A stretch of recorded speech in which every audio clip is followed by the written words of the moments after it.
caller says they think they're on the 3rd floor. They're not sure what stairwell's nearby, and they don't know what entrance responders should use. They just heard what they thought was a gunshot, and now people are running, hiding under desks. And that's all the caller knows. But the building may know a lot more. The access control system knows which doors were forced open. Fire alarm system may know which detector activated.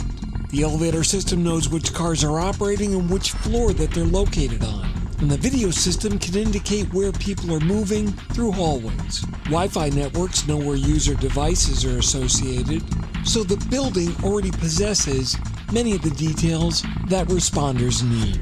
The problem is the building isn't calling 911, the person is. And unless those two sources of information come together, the public may only get half the information to public safety.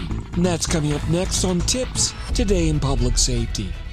Welcome to TiPS Today in Public Safety, your go-to podcast for today's breaking stories in public safety news. Here's your host, Fletch, with today's tips. Welcome to TiPS Today in Public Safety. This is Fletch, and I'm a NENA certified ENP.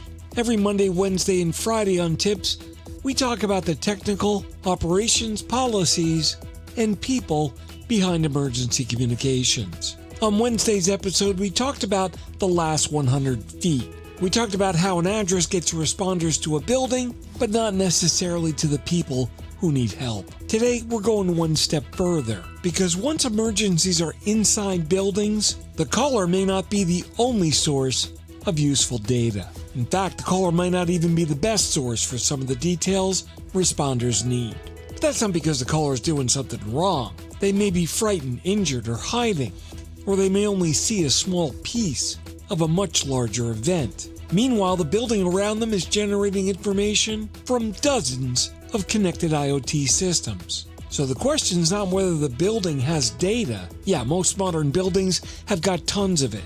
The real question is whether that information can reach public safety in a form that's useful, understandable, and actionable.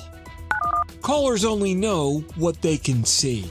Yeah, the caller remains one of the most important sources of information in any emergency. They can tell the telecommunicator what they heard, what they saw, what they smell, and where the threat was last observed. And they can describe what's happening around them right now. But callers have natural limitations. A person may say they're near the back entrance, even though the building has got 4 different rear doors. And they may say they're on the 2nd floor when the building identifies that same level as a mezzanine. And they may know they're near a conference room, but have no idea which room it is. They don't know that the nearest stairwell is locked. They don't know that an elevator has been placed out of service.